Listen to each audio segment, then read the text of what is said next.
착석해 주시고요. 네, 개봉을 앞두고 관객과의 대화에 오시는 관객 여러분들은 이 영화에 대한 관심이 그 누구보다 많으신 분들이라는 거 잘 알고 계실 겁니다. 오늘 본격적인 대화를 시작하기에 앞서서 관객 여러분들께 인사 한 말씀씩 해주시고 저희 대화를 시작하도록 할게요. 감독님부터 해주실까요? 네, 여러분 반갑습니다. 영화 보셨어요? 네. 재밌어요? 네. 목소리가 약한 거고 지금. 재밌죠? 네. 맞습니다. 네, 감사합니다, 여러분. 앞으로 짧은 시간이지만 여러분과 대화를 나누겠습니다. 정준성 감독님. 안녕하세요. 블랙머니에서 김나리 역할 맡아서 연기한 이한입니다. 반갑습니다.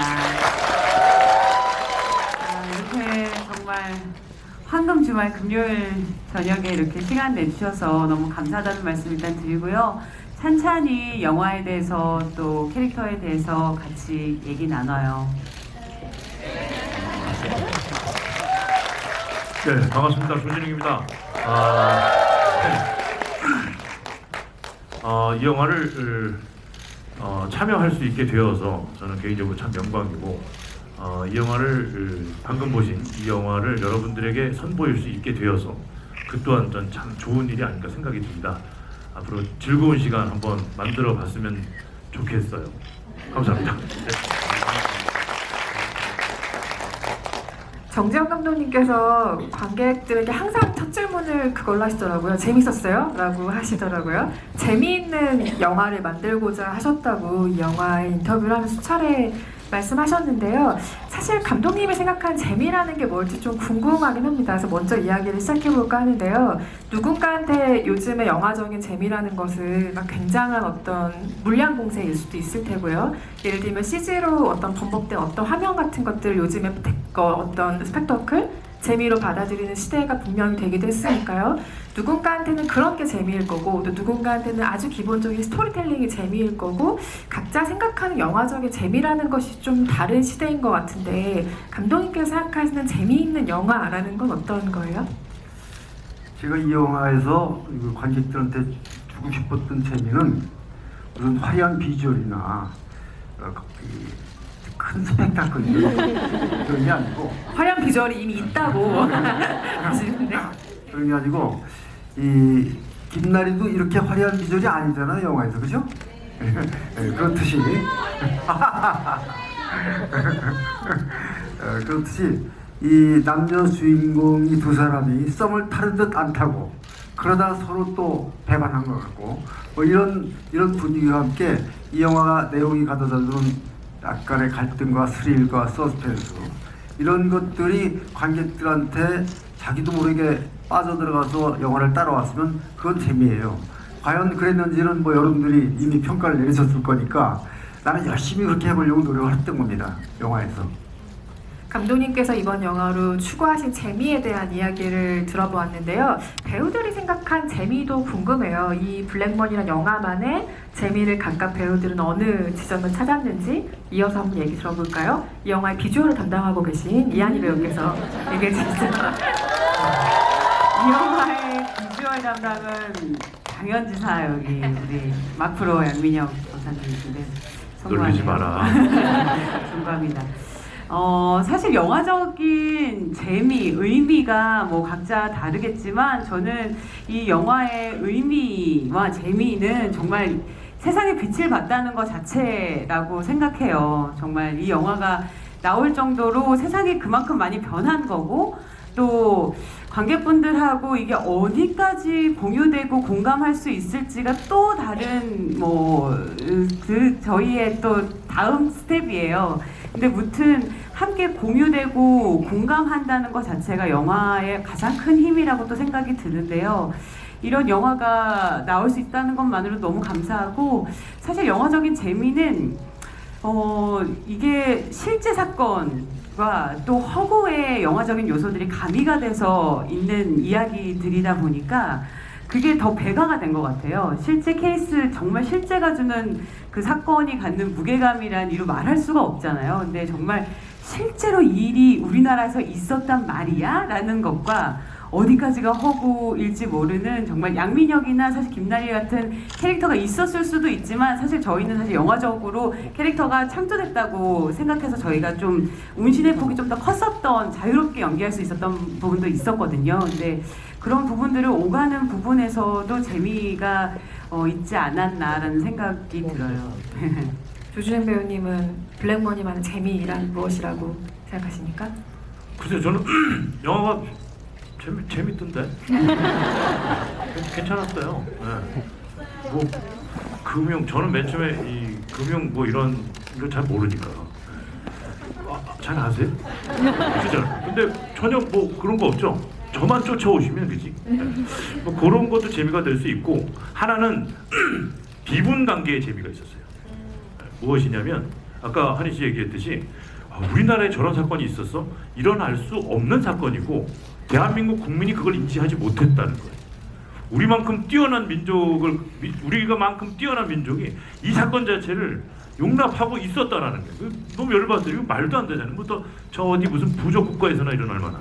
네. 그러나 우리나라 대한민국 국민이 이것을 눈뜨고 코베었다라는.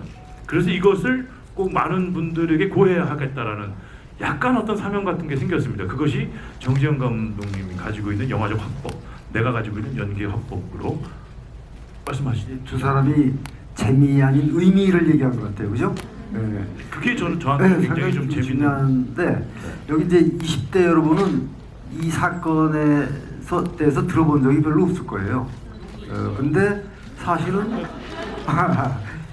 이 영화의 마지막 보면은 이것이 아직 현재 진영형인 그런 사건이잖아요. 그리고 사실은 이것이 10년, 20년 전에 일어났던 일을 할지라도 지금도 여전히 일어나고 있고 일어날 가능성이 많은 그런 내용이죠. 그러니까 그런 의미에서 재미를 찾으시면 될 것 같아요.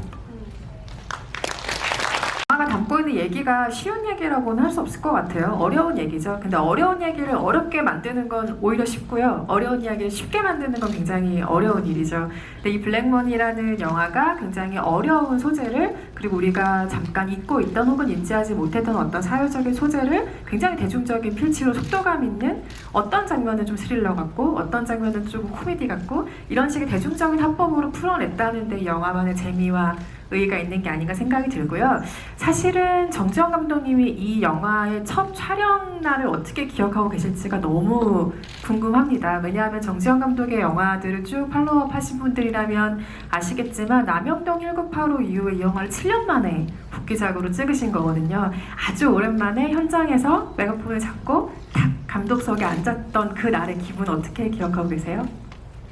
네, 제가 지난번 남영동 1985 전에 바로 부러진 화살이라는 영화를 했는데요. 그 영화는 13년 만에 제가 현장을 만나본 영화예요. 이번에는 남영동 1985 이후 7년 만에 만났네요. 절반으로 줄었네요. 그러니까 그때보다는 훨씬 더 덜 가슴이 뛰었을 텐데, 그런데도 불구하고 이 조진웅 씨와 이한 씨를 만난다는 그 설렘 때문에 너무나 신났어요. 네. 첫 촬영 날 아주 가슴 두근거리는 마음으로 이 두 대배우를 만났습니다. 첫 촬영 날부터 이 두 배우가 전부 한 화면에 담기는 촬영이었나 봐요. 네, 굉장히 떨리는 마음으로 촬영장에 갔다고 하십니다. 관객들이 재밌게 보는 바람에, 여러분 재밌었죠, 분명히? 재밌게 보는 바람에 그런 아쉬움이 싹 없어졌어요. 네. 뭐 아시겠지만 수많은 정보를 어떻게 축약해서 관객들한테 전달해야, 그 많은 정보들 관객이 귀찮아하거든요. 그래서 많은 부분을 뺐어요. 정말 많은 부분을 빼고 생략하고 축약해서 진짜 단순하고도 스피디하게 이 영화를 관객과 함께 커뮤니케이션 해야겠다는 생각을 했는데, 그것이 6년 동안 시나리오를 쓴 덕분에 상당히 성공한 것 같다는 생각이 들어요. 오랜 공을 들인 시나리오로 찍은 영화라는 태가 납니다. 영화를 보고 나면 아주 어려운 이야기를 이토록 대중적인 화법으로 풀어냈다는 데서 그 노력이 엿보이는 것 같고요. 캐릭터 얘기를 조금 해볼까요? 조진영 배우님이 연기하신 양민혁 검사 같은 경우는 아까 비분관계라는 표현도 써주셨지만 옳지 않은 일 앞에서 이 사람이 엄청 뜨겁게 막 달아오르는 인물이잖아요. 뜨겁게 계속 관객들이 이끌고 가는 인물인데 관객이 함께 끌어올라야 한다는 숙제가 이 인물에게는 있죠. 근데 이 인물의 속도가 그래서 굉장히 중요해요. 왜냐하면 관객의 심리적인 속도보다 너무 앞서서 달려가게 되면 관객이 절대 못 쫓아오는 캐릭터가 돼버리죠. 그래서 이런 인물을 연기할 때, 그러니까 뜨겁게 끌어오르면서도 관객을 데리고 가야 하는, 관객의 속도에 맞춰야 하는 이런 캐릭터를 연기할 때 본인의 속도를 지키는 어떤 기준 같은 것들이 있으세요, 조진웅 배우님? 어떠세요? 글쎄요, 철저하게 그렇기 때문에 저는 제 입장에서 달려갈 수밖에 없죠. 그러니까 이 인물의 설정 자체가 경제 전문 검사가 아니에요. 그냥 무슨 과예요? 그냥 일반 평검사잖아요. 그죠? 경제에 뭐가 있는 똑같은 저도 경제를 잘 모르니까 그런데 설정상에 제가 궁지에 몰리는 상황이 돼버리고 그럼 난 이 억울함을 풀어야 되기 때문에 그러니까 이것이 바로 속도인 것 같아요. 그러니까 내가 그 공간과 이 상황 설정 속에 그냥 들어가 보는 거죠. 그걸 느끼고 있으면 양민혁이가 느끼고 있으면 관객분들은 정확히 그 지점을 따라오게 돼 있죠. 내가 모르니까. 그러니까 뭐 자막이나 뭐 이런 걸 필요 없이 최프로가 BIS 조작 뭐라고? 그게 뭐라고? 얘기하면은 당연히 모르니까. 그럼 얘가 설명을 해주죠.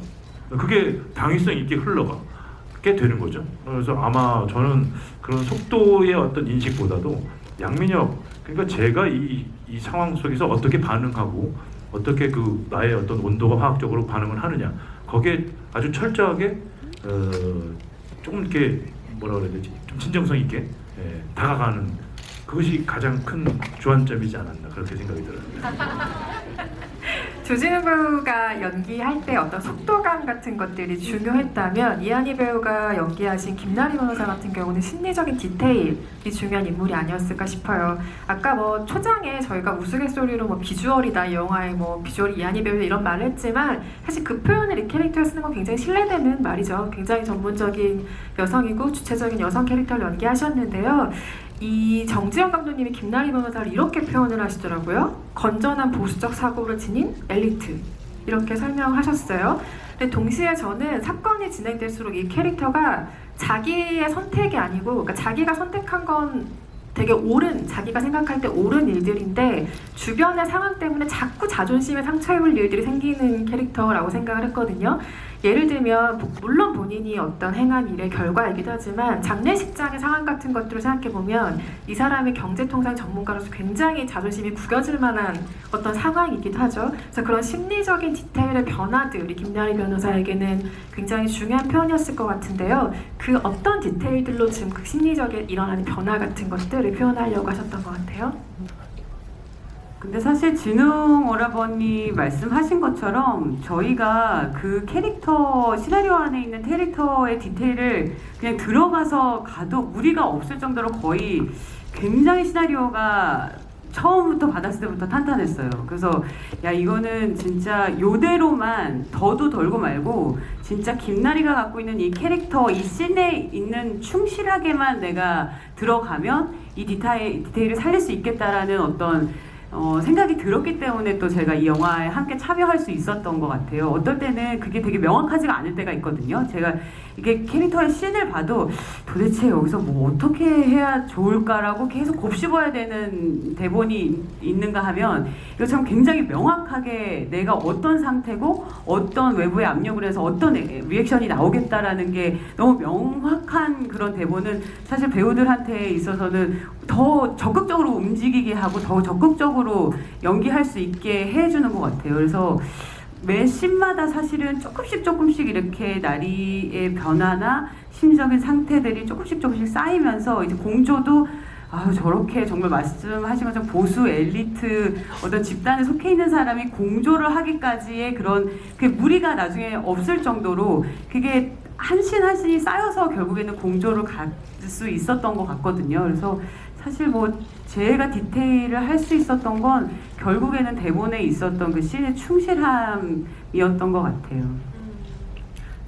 국영수만 열심히 했어요 같은 답변이긴 하지만 근데 그게 또 정석이긴 하죠. 배우들이 할 수 있는 가장 정석의 연기이기도 합니다. 그런데 이 만날 때 좀 목소리나 이런 외향적인 것도 그렇지만 에너지 자체의 변환이 제일 중요하다는 생각이 들어요. 이렇게 저는 양기와 음기로 좀 나누는 편인데 양기 가득한 뭐 극한지역 열혈사제 같은 경우에는 뭐 저의 심장 박동수가 100이라면 그 친구들은 150, 180까지 찍는 친구들인 거죠. 근데 김나리 같은 경우에는 제가 느끼기 한 60에서 80 정도로 왔다 갔다 하는 어떤 굉장히 이성되고 차가운 에너지를 가졌지만 그 안에 들어가 보면 조금 되게 따뜻함이 있을 수 있는 그런 캐릭터라고 제가 생각을 했었고 사실 목소리의 레인지에 대한 거는 그 뮤지컬을 하고 막 이러면서 굉장히 고민을 많이 했었던 시기가 있었던 것 같아요. 그리고 사실 제가 굉장히 왜 이렇게 나는 차갑고 도시적인 역할만 하지라고 고민을 했었던 때가 있었어요. 그래서 그런 때에 또 그냥 비슷한 것 같지만 또 비슷하지 않을 수도 있는 역할이긴 하지만 무튼 그런 중저음의 보이스를 사실 제가 갖고 있는 보이스는 사실 중저음이거든요. 그래서 그런 것들을 잘 무기를 쓸 수 있는 캐릭터를 또 만났다고 생각해서 그 목소리나 그런 에너지를 좀 사용을 했던 것 같아요. 그 목소리와 전문 용어가 만났을 때 어떤 프로페셔널한 느낌이 정말 터져버리는 것 같은 느낌이 이 영화 안에서 있죠.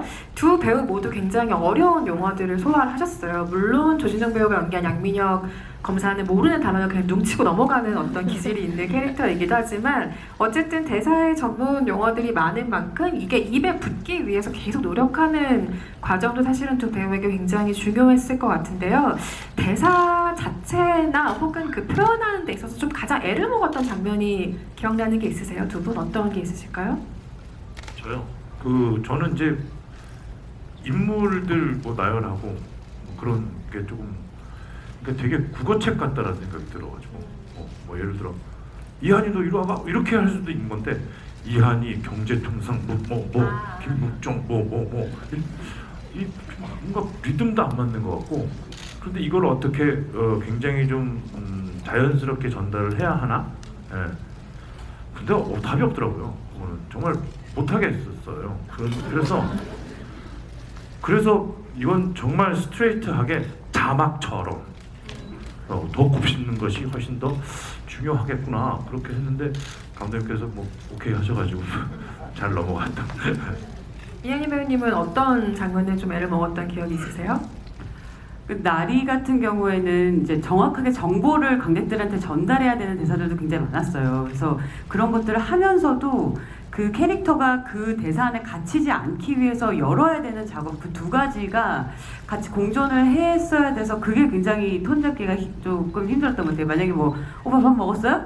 뭐 먹었어요? 이런 대사면 뭐 이렇게 하면 되는데 대사 자체가 갖고 있는 어떤 아주 긴밀하게 관객들에게 정보를 정확하게 전달을 해야 되는 숙명을 미션 하나 갖고 이제 연기를 해야 되는 입장에서는 이걸 어디까지 열어서 어디까지 캐주얼하게 또 캐릭터 자체가 근데 뭐 이렇게 뭘 할 수 있는 캐릭터가 아니다 보니까 굉장히 그 에너지에서 축약되면서도 전달을 하면서도 캐릭터가 구축이 되면서도 이걸 이제 디테일하게 어떻게 만들 것인가가 굉장히 사실 고민스러웠던 부분이에요, 실제로. 그래서 굉장히 입에 많이 붙이려고 일단 뭐 내 입에 아주 평상어처럼 뭐 BIS나 뭐 SID 뭐 그런 뭐 국제 중재 재판 이런 얘기들도 개념으로 알고 있지 않는 것들은 뱉기도 되게 힘들더라고요. 그래서 개념으로 일단 정리를 하고 그 다음에는 무조건 입으로 계속 했던 것 같아요, 익히려고.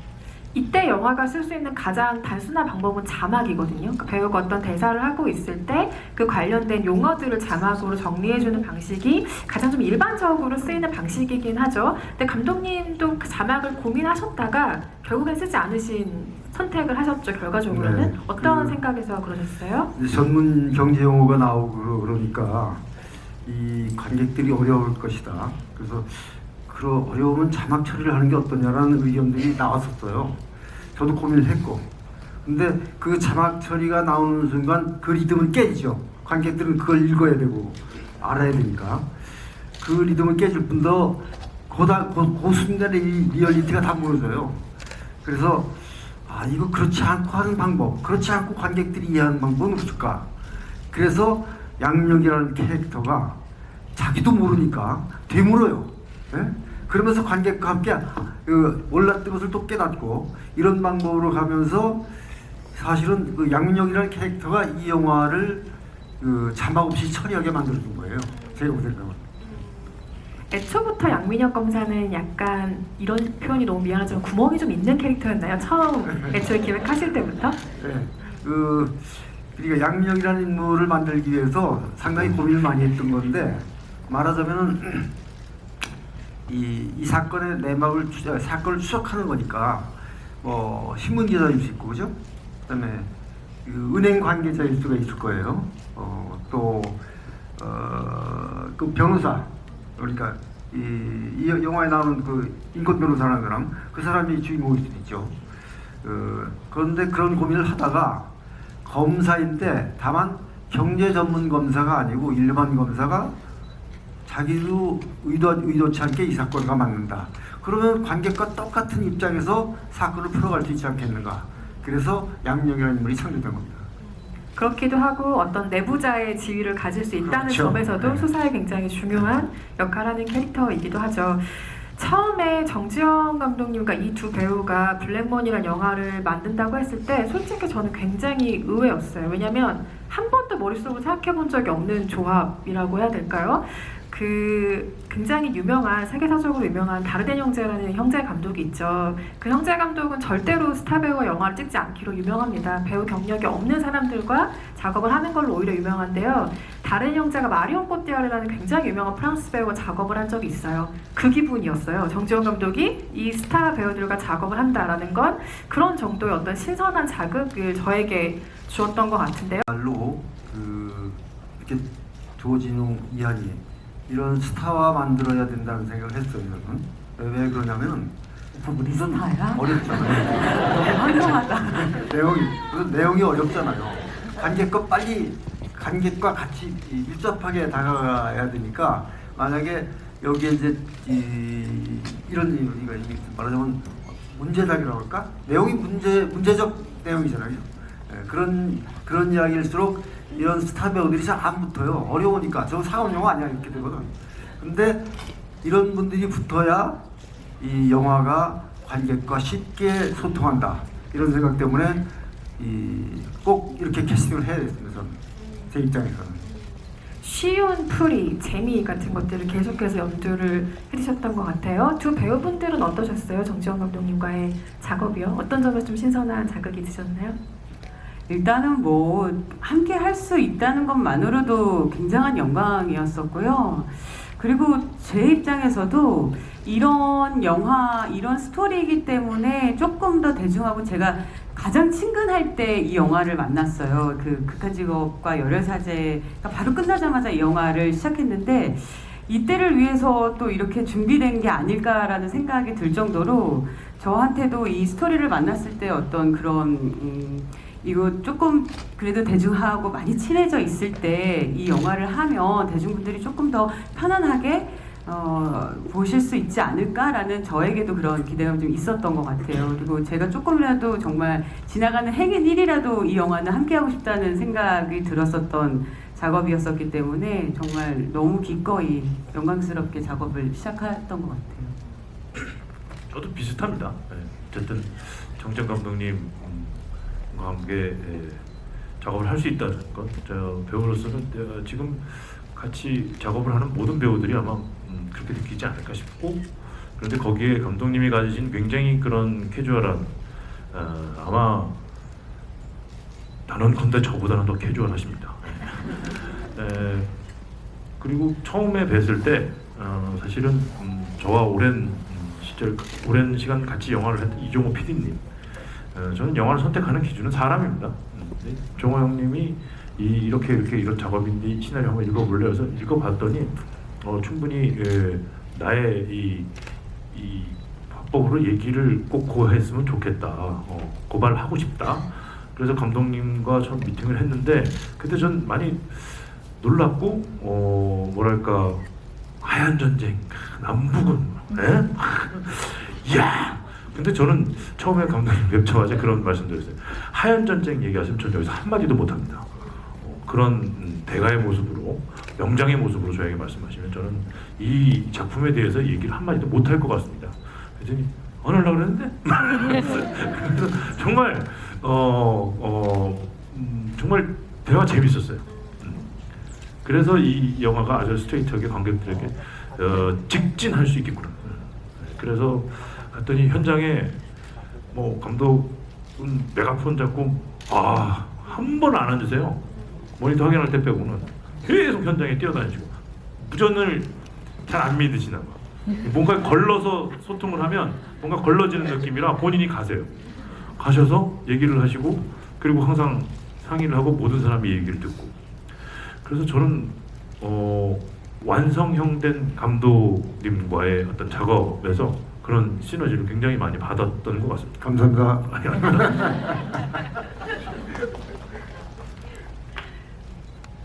선택을 하잖아요. 뭔가 같은 선택을 향해 달려갈 것 같았던 인물들이 결국엔 조금 다른 선택을 하게 됐는데 이 각각의 선택에 대해서는 충분히 납득이 되셨는지 궁금해요. 그러니까 캐릭터가 가는 길과 배우 나 자신이 생각하는 길은 좀 다를 수도 있잖아요. 어떤 분은 조진웅 배우가 연기한 캐릭터의 마지막 선택이 판타지 같다고 생각할 수도 있고 또 어떤 분은 이한희 배우가 연기한 김나리 변호사의 선택이 오히려 판타지 같다고 생각하실 수도 있겠죠. 두 배우는 각자가 연기한 캐릭터의 마지막 선택을 어떻게 생각하세요? 그래서 저는 뭐 어쨌든 그렇게 선택을 하게끔 탄생된 인물이잖아요. 그래서 저는 사실 어렵지는 않았어요. 그 선택이 배우로서 어떻게 할 거면 당연히 그 선택을 하겠죠. 그리고 검찰 배지를 던졌을 겁니다. 아이 더러워 나 안 해. 그렇게 됐을 것 같아요. 오히려 더 김나리라는 캐릭터가 사실은 김나리나 양민혁이나 법의 정의를 구현하고자 하는 목적과 지향하는 지점은 같을 거예요. 그러나 어떠한 이유로 그 반대의 어떤 입장에 서 있을 때의 그 갈등이 뭐였어요? 그 선택이 되게 어려웠을 것 같아요. 그죠? 이거는 배우 이한이하고도 맞닥뜨릴 수 있는 지점이라 어려웠어요. 그 마지막에 그 선택 때문에 그 처음부터 그 고민을 안고 작업 시작할 때부터 계속 골머리를 안았던 것 같아요. 이렇게 선택을 할 정도의 여자면 이때는 어떤 캐릭터일까부터 처음부터 그게 선택이 여기까지 파장이 있을 정도로 굉장히 센 선택이었었고 사실은 오히려 보신 많은 분들이 나리의 선택에 현실적이라고 생각을 하시더라고요. 그리고 양민혁의 어떤 그런 부분들이 보시는 분마다 다 뭐 진짜 해석이나 이런 게 너무 감상이 다 열려 있고 그게 훨씬 더 좋은 영화라고 생각을 하는데 많은 분들도 양민혁의 어떤 그런 부분들이 판타지 같은 느낌이 오히려 있다고 얘기를 하는 걸 보면서 참 김나리의 선택은 저는 그랬어요. 저는 배우로서 해석하기를 그냥 2천억을 뭐 꿀꺽 자 이제 노는 거야 뭐 이런 느낌의 선택은 1차적인 선택은 아니었다고 생각했고요. 그 전에 씬에 이제 양민혁과 하는 대사에 조금 단서가 있었는데 내가 이 우리나라 같이 작은 나라가 먹고 사는 건 무역밖에 없는데 아직 우리나라에 국제무역 통상 제대로 된 게 하나도 없다. 내가 그거 만들 거다. 그래서 얘한테 벌어서라도 난 그거 만들 거다라고 포부를 전하는 장면이 있었는데 저는 그렇게 생각했어요. 감히 감독님의 그런 동의를 얻진 않았지만 블랙머니 2가 나온다면 정말 국제통상 로펌으로 국익에 보탬이 되는 어떤 부분을 하리라라는 의지가 저는 있었다고 생각을 했어요. 근데 어떻게 보면 지금 그 결과가 선하다고 해서 이 과정이 선하지 않은데 이게 정말 선한가라는 질문을 저에게 던져 봤어요. 근데 참 쉽지가 않더라고요. 그리고 양민혁 검사도 선의 어떤 아주 선에 들어 있는 캐릭터, 우뚝 서 있는 캐릭터긴 하지만 중간에 범법이나 불법을 한단 말이죠. 절대선을 위해서. 근데 우리 사회에 아주 비일비재하고 팽배해 있는 결과 뭐로 가도 서울만 가면 돼 라는 어떤 아주 모호하고 우리 세대에서 전혀 이렇게 납득되어지지 않아야 되는 그런 것들이 답습되어져 온다는 생각이 많이 들더라고요. 그래서 이 과정도 선하고 물론 결과도 선하면 좋겠지만 과정이 선하지 않은데 결과가 선하다고 생각했을 때 그 선택을 할 때는 과연 어떻게 할 것인가에 대한 질문까지 저는 사실 갔어요. 그리고 이게 굉장히 현실적이라고 느끼는 게 굉장히 또 어떻게 보면 슬프더라고요. 우리나라에 아직도 이렇게 어떤 부분이 이게 현실적이라고 느껴질 정도로 우리나라가 아직 그런 것들을 우리가 많이 생활할 때, 선택할 때 그런 것들을 많이 이렇게 암암리하고 있구나라는 생각도 들기도 하고, 근데 굉장히 쉽지 않은 선택이었었던 것 같긴 해요. 네. 개인적으로 저는 김나리 변호사의 마지막 선택이 너무 좋았어요. 야심을 허락받지 않는 여자의 느낌, 딱 이런 게 있잖아요. 본인이 하고 싶은 의지를 그대로 관철시키는, 그러니까 앞에 말한 것처럼 보여줬잖아요. 이 사람이 어떤 야심을 가지고 있고 어떤 방식으로 그걸 지켜나갈 건지에 대한 아주 꼿꼿한 모습을 보여준 여성 캐릭터라는 점에서 굉장히 반가운 캐릭터이기도 했습니다.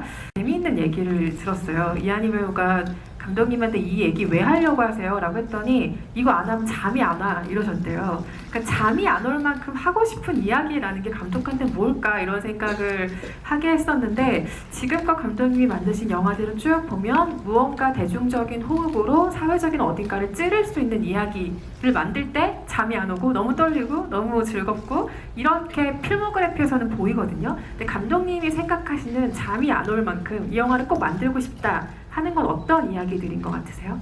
잠이 안 온다고 얘기할, 아마 술 취해가지고 그랬을 거예요. 근데 이런 말하자면, 이야기를 내가 이 이야기의 내막을 알고 만약에 이 의미를 터득하고 역사적 의미를 새겼다고 하면은 나 혼자 이걸 안기에는 너무 아깝고 안타깝잖아요. 예? 사람들과 나눠야 돼. 근데 직업이 영화 감독이야. 그럼 영화를 통해서 나눠야지. 다른 방법이 없잖아요. 제가 선택하는 소재들이 되게 사람들이 그냥 스쳐 지나가는 듯한 사건인데도 불구하고 그 안에 어떤 의미가 담겨져 있고 이것은 사회적 맥락 속에서 한번 짚어봐야 되는 그런 이야기들이죠. 그래서 그런 이야기를 만날 때는 꼭 영화를 하고 싶어 합니다. 사회적 맥락 안에서 무언가를 날카롭게 건져내는 젊은 감독, 정지영 감독의 이야기를 들어보았습니다. 관객 질문들을 좀 받아볼게요. 질문 있으신 관객분 손 들어주시면 마이크 전달드리겠습니다. 가장 먼저 손 드신 관객분께 마이크 드릴까요? 네, 아까 본인이 20대이며 론스타 외환은행 사태를 알고 있다라고 발언하신 분입니다. 네. 그 론스타 사건에 대해서는 제가 일산에 살고 있는데, 제가 2011년인가 그때 상가에 외환은행 지점 하나가 통째로 사라져 버렸거든요. 마두역 쪽으로 통폐합되면서 그거를 거기에 딱 교회가 들어왔더라고. 그거 보고 이제 이거 론스타 사건이 진짜 심각한 일이긴 하구나라는 걸 느꼈어요. 그 멀쩡한 지점이 갑자기 날아가 버리니까. 그리고 일단은 정지영 감독님께 한 말씀 드리자면은, 이 영화가 제가 물론 제 기준일 수 있지만 제가 보기에는 뭐 요즘 한국 영화답지 않게 정말 잘 만든 영화거든요. 제가 되게 불안하게 출발했는데 고맙습니다. 다행이다. 사바하에 이어서 제가 이 소리를 여기서 또 하네요. 그때로 배가 터거든요. 그리고 이한희 배우님한테 한 말씀 드리고 싶은데, 그때 그 아이스크림 잘 먹었어요 제가. 조진웅 배우님은 저 기억하시려나요? 점점 미궁 속으로 제가 정확한 단서를 저희에게 주세요. 마지막 촬영 때 계셨나요 혹시? 네, 그날 돌리셨다고 하시길래 그때, 네. 조진웅 배우님이 그때 잠깐만요, 이거 잠시만 해도 될까요? 근데 지금 시간이 많이 없어서 질문부터 해주시면 좋겠는데요. 그날 마지막 공대위 시위 장면에서 사진을 같이 찍었던. 네네네. 그럼. 근데 제가 조진웅 배우님을 봤을 때 정말 놀랐던 게, 우리가 알고 있는 이제 조진웅 배우님의 이미지는 뭐 아시다시피 독전이나 뭐 이제 그런 강인한 또라이, 막 나가는 이제 막가파 사람, 구멍에 그걸로 노라이. 이제 좋아요. 그런 이미지가 많잖아요. 네, 근데 네. 제가 이제 그날 가봐서 네. 이제 촬영 이게 쉬는 시간에 이제 그 라디오 사고 봤습니다 이런 소리 할 때, 실제 이미지는 완벽한 타인이나 언터처블 퍼펙트맨. 그런 이미지가 좀 강하더라고요. 전 그래서 궁금한 게 조진웅 배우님은 그 강인한 이미지를 왜 이제 좀 쌓아온 건지 이제 그러니까 본인과는 많이 다른 이제 그 실제 성격과는 다른 이미지를 많이 가지고 계신데 왜 그런 건지 좀 이제 많이 궁금해서요. 그걸 필요로 하는 작품이더라고요. 그래서 제가 한번 역할로 분해본 거죠. 네. 아 그럼 혹시 조진웅 배우님은 앞으로는 어떤 역할을 좀 더 많이 어떤 연기를 좀 더 많이 하고 싶으신지? 캐릭터를 정하고 만날 수는 없을 것 같아요. 앞으로도 뭐 좋은 그리고 아주 재미난 그리고 아주 좋은 사람들이 있는 작업이라면은 저는 뭐 서슴없이 다가갈 것 같습니다. 네. 또 진웅 삼촌하고 이한희 배우님한테 질문하고 싶은데요. 몇 살이에요 지금? 13살입니다. 13살. 영화 봤어요? 네. 저희가 영화가 관람이 12세라서 아마 꽤나 생각보다 낮거든요. 네. 이 영화를 촬영하면서 제일 기억에 남았던 장면과 또 뭐 기억에 남았던 스토리 같은 것과 또 힘들었던 점. 힘들었던 점. 진웅이 삼촌 때문에 힘들었어요. 서로 아마 그랬을 것 같고요.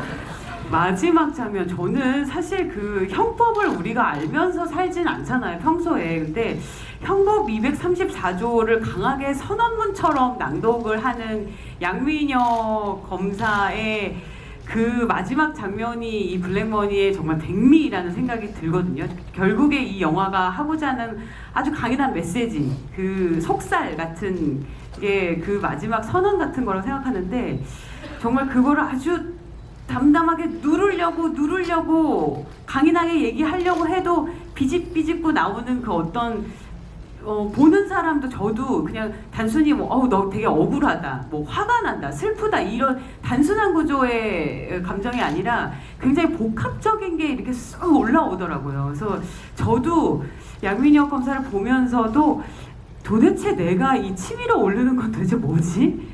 내가 갖고 있는 이거를 한이라고 하는 건가? 아니면 이게 분노인가? 억울함인가? 근데 규정되어지지 않는 뭔가가 올라오는 걸 보면서 메시지가 던져졌고 내가 관객으로서 받았구나라는 생각이 들었었어요. 그 장면이 저는 제일 저에게는 인상 깊고 좋았던 씬이 아닌가 생각이 들어요. 진웅 삼촌 얘기도 들어야겠죠? 삼촌은요 우선 질문이 굉장히 고맙고 저도 똑같이 이하니 때문에 힘들었어요.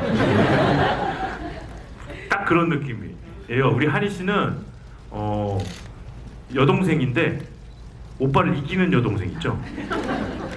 그러니까 예를 들어 딱 이렇게 있으면 그냥 오빠 왔어 이게 아니라 양말 정확히 세탁해 너. 네가 해. 뭐 이런 스타일의 여동생 같았어요. 그런데 이렇게 무섭게까지는 안 하고 잔소리를 하여튼 여기까지 하겠습니다. 이 세상에 없는 텐션을 한 몇 개월 같이 있다 보면요, 상당히 좀 곤욕스럽습니다. 질렸어. 그래서 이제는 이 건강한 에너지가 참 좋은 그 협연으로서 나와서 다행이었었고, 저도 기억 남는 장면은 뭐 마지막 시위 장면이 아닐까. 그때 그 소리를 지르는 건데요. 그것이 좀 어느 정도 관객들에게 좀 다가갔으면 좋겠다. 득음할 뻔했어요, 솔직히. 한 테이크 더 갔으면 정말. 아무튼 그런 그때 많은 분들과 이렇게 같이 협연할 수 있어서 사실은 연극을 안 한 지 꽤 오래됐거든요. 근데 그런 장면마다 앞에 계신 보조 출연 우리 편 가신 분들이 마치 관객처럼 보여요. 신명나죠. 그것이 좀 기억이 납니다. 네. 방금 질문해주신 관객분 항상 조진웅 배우의 뭔가 자리가 있을 때마다 맨 앞줄에 계셨던 관객분인 것 같은데, 예전에 그 얘기 한번 하셨던 기억이 있어요. 그러니까 뭐가 가장 힘들었나요? 라는 질문에 우리가 힘들면 뭐 얼마나 힘들겠어요. 관객분들이 보시는 건데 저희가 힘든 건 아무 상관없습니다. 라고 얘기해서 박수갈채 받으신 적 있잖아요. 오늘은 왜 그 얘기 안 하세요? 아니요. 고맙습니다. 아니 작업하는 모든 사람들은 사실은 영화 만드는 사람들이 쉽게 만들잖아요. 그럼 관객들 안 봐요. 우리가 고생하고 힘들면 그만큼의 어떤 가려고 하는 지점이 있다라는 걸 인식하시고, 그리고 각자 보통 각자 지금 계신 관객분 여러분들의 자리에서 최선을 다하시잖아요. 예. 우린 다 같이 이렇게 살아가는 것 같습니다. 예. 앞으로도 저희도 열심히 영화 만들고요. 열심히 극장 찾아오셨고 대한민국 영화 봐주십시오. 감사합니다. 네. 네, 뭔가 이런 마음으로 현장에서 임하는 배우라는 얘기를 꼭 드리고 싶었고요. 다음 질문자는 조진영 배우께서 한분 지목을 해주시면 저기 까만 옷. 열에게 그렇죠, 그렇죠. 예. 네. 지금 예.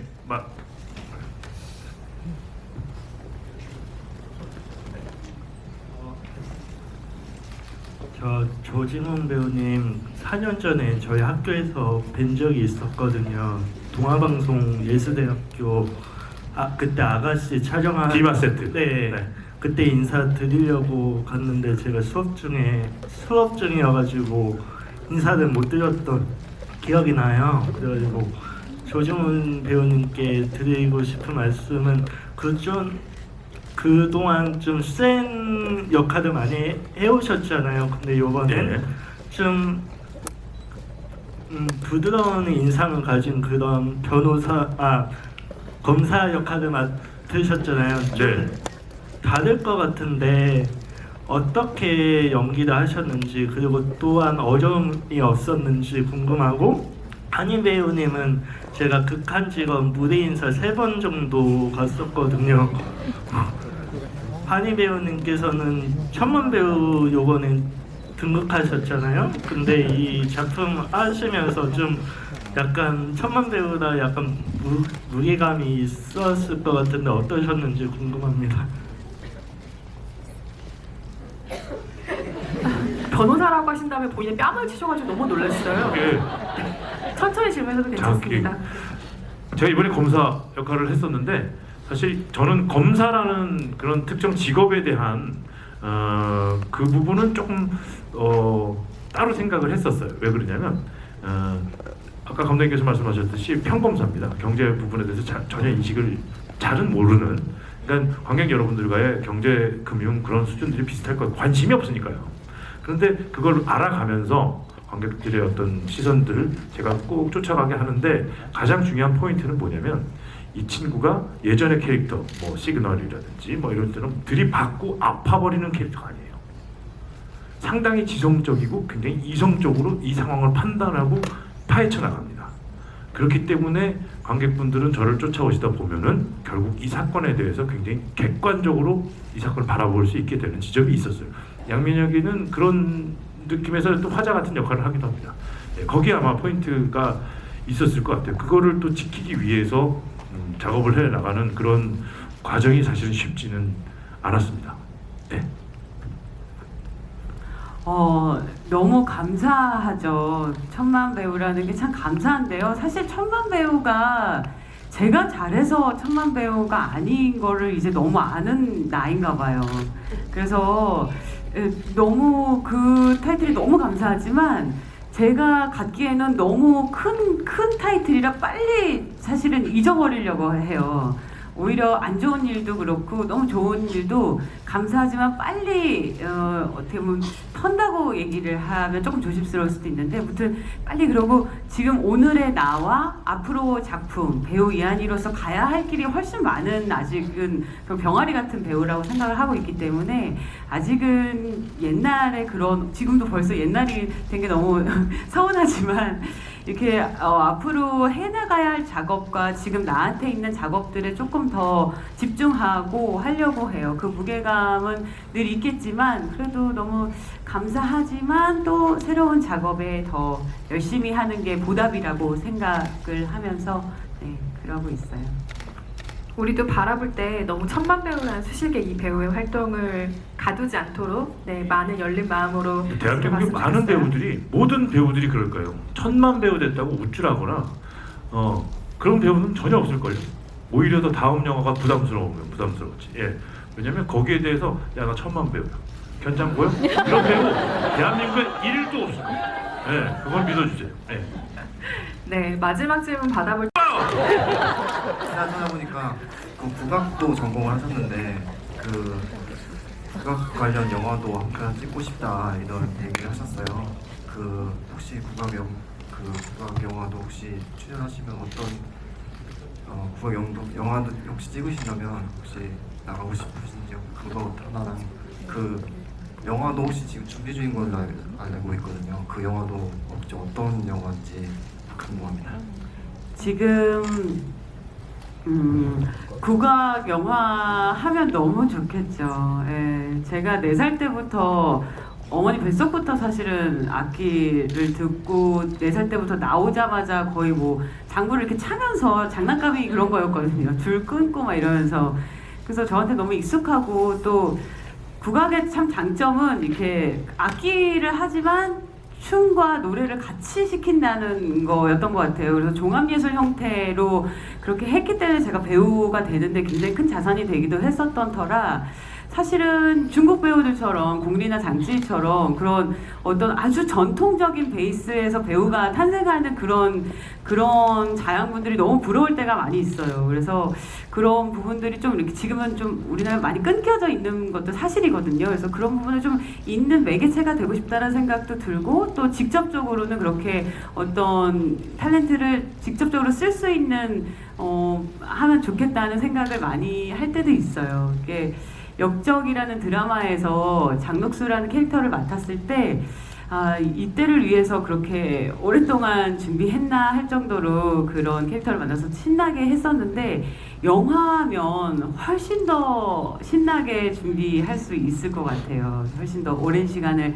공을 들여서 할 수 있으니까 기다리고 있어요. 근데 배우가 사실 아끼다가 똥 된다고 이렇게 한 10년 지나면 또 할머니 돼가지고 못할 수도 있죠. 근데 바라기는 너무 늦지 않게 그런 역할이 또 오면 너무 정말 한번 진짜 영혼을 불살라서 한번 갈아서 한번 해보고 싶다는 생각은 늘 하고 있어요. 네. 차기작은 네, 지금 아직 조금 조심스럽긴 한데 김지훈 감독님 4부작 드라마, 영화 같은 드라마를 준비 중에 있는데 이게 프랑스하고 합작을 하는 거예요. 그래서 굉장히 쉽지가 않더라고요. 이게 한 6개월을 제가 기다렸는데 또 한 2달이 또 밀렸어요. 이게 대본을 여기서 쓰면 또 여기서 가서 또 바꾸고 또 프랑스에서 또 한국에 와서 또 다시 이렇게 바꿔야 되는 여러 가지 일들이 많이 있어서 지금 좀 추이를 보고 있는 상황입니다. 네, 다음 작품 기다려주십니다. 네, 여러분 늦게까지 토크 들어주셔서 감사하고요. 여러분들이 이 영화를 보고 진짜 재밌었으면 열심히 카톡 달려주시고 친구한테 전화 보내주시고 페이스북 달려주시고 근데 1000만까지 가기에는 하지 말아주세요. 그건 부담스러워. 내가 다음 작품 할 때 힘들어. 그렇지만 되도록이면 많은 관객이 보게끔 여러분들이 응원해주세요. 감사합니다. 배우로서 이렇게 관객 여러분들 만나는 이 시간이 가장 영광스럽고 가장 소중한 시간이에요. 와주셔서 정말 너무 감사하다는 말씀 드리고요. 블랙머니는 세상에 나오기도 힘들었지만 이 영화가 정말 더 의미 있어지려면 많은 분들이 함께 공유하고 공감하는 게 정말 중요한 영화인 것 같아요. 많이 우리가 갖고 있는 권리, 의식 막 이러면 굉장히 거창하지만 우리가 먼저 아는 거에서부터 시작한다고 생각해요. 많이 공유해 주시고 공감할 수 있도록 많이 SNS 부탁드려요. 감사합니다. 정말 오늘 같은 자리들이 귀한 자리입니다. 이 자리를 위해서 정말 그렇게 작업을 해왔던 것 같아요. 정말 시작하기 전에 오늘 이런 말씀도 해야겠다, 이런 말씀도 드려야겠다, 이런 얘기도 해봐야겠다 하는데 끝났어요. 별 얘기도 못했는데 끝났어요. 이 영화는 이렇게 빨리 지나갈 수도 있어요. 그러니까 더 많이 소통이 필요한 것 같습니다. 세상에 나와서 여러분들이 이 영화를 가지고 계시니까 이제는 나누어서 같이 소통할 수 있는 장을 열어주시기 바랍니다. 그래야 저희도 다음 영화도 할 수 있고요. 도와주시고 아무튼 오늘 다시 한번 귀한 걸음 진심으로 감사드립니다. 감사합니다. 네. 다음 주에 영화 개봉하죠. 13일에 개봉하는 블랙머니 많은 상원 부탁드리고요. 감독님 말씀처럼 주변에 좋은 입소문 많이 부탁드리겠습니다. 입동이라 날씨가